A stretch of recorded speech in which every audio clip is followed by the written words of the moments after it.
ទុំមិនបានព្រួងហេតុអ្វីយើងនេះជាអ្វីបានជាត្រូវមកខូចចិត្តហេតុអ្វីក៏យំបែបនេះក្រែងយើងគ្រាន់តែជាមិត្តបើជាមិត្តត្រូវតែត្រេកអរចិត្តហួងហែងគេម្នាក់ឯងច្រើនពេកហើយតាំងពីដើមឡើយក្រែងស្ម័គ្រធ្វើអ្នកកំដ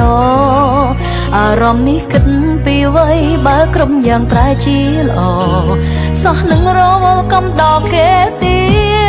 តអូទាំងភ្នែកអើយខ្ញុំសូមអង្វរកុំហៅបន្តបានទេព្រោះគេបានជួបស្នេហ៍យើងអស់ពេលថែគេហើយគ្រាមុនពួកគេឆ្លោះគ្នាតែគ្រានេះគេត្រូវគ្នាហើយចុងក្រោយយើងអស់តួនាទីទាំងភ្នែកអើយខ្ញុំសូមអង្វរកុំហៅទៀតបានទេយើងមិនមែនគូស្នេហ៍ថែគេបានត្រឹមពេលខ្លីកំដរគេហូរទឹកភ្នែកគេទុកយើងត្រឹមជាប្អូនស្រីឈឺចាប់ធ្វើអ្វីបើគ្មានអ្នកណាខ្វល់គេមិនស្រឡាញ់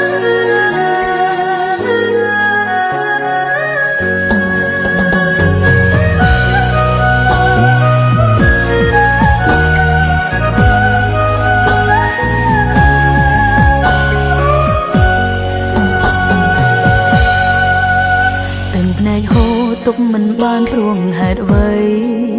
យើងនេះជាអ្វីបានជាត្រូវមកខូចចិត្តហេតុអ្វីក៏យំបែបនេះក្រែងយើងគ្រាន់តែជាមិត្តបើជាមិត្តត្រូវតែត្រេកអរចិត្តហួងហែងគេម្នាក់ឯងច្រើនពេកហើយតាំងពីដើមឡើយក្រែងស្ម័គ្រធ្វើអ្នកកំដរអារម្មណ៍នេះគិតពីអ្វីបើគ្រប់យ៉ាងប្រែជាល្អសោះនឹងរវល់កំដរគេទៀតទាំងភ្នែកអើយខ្ញុំសូមអង្វរកុំហៅបន្តបានទេព្រោះគេបានជួបស្នេហ៍យើងអស់ពេលថែគេហើយគ្រាមុនពួកគេឆ្លោះគ្នាតែគ្រានេះគេត្រូវគ្នាហើយចុងក្រោយយើងអស់តួនាទីទាំងភ្នែកអើយខ្ញុំសូមអង្វរកុំហៅទៀតបានទេ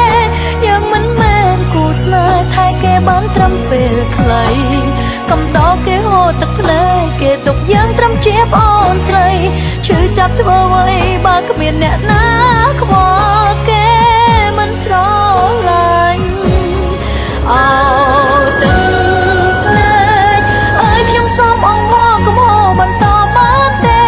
ព្រោះគេបានជួបស្នេហ៍យើងអស់ពេលថែគេហើយគ្រាមុនពួកគេឆ្លោះគ្នាតែគ្រានេះគេត្រូវគ្នាហើយចុងក្រោយយើងអស់តួនាទី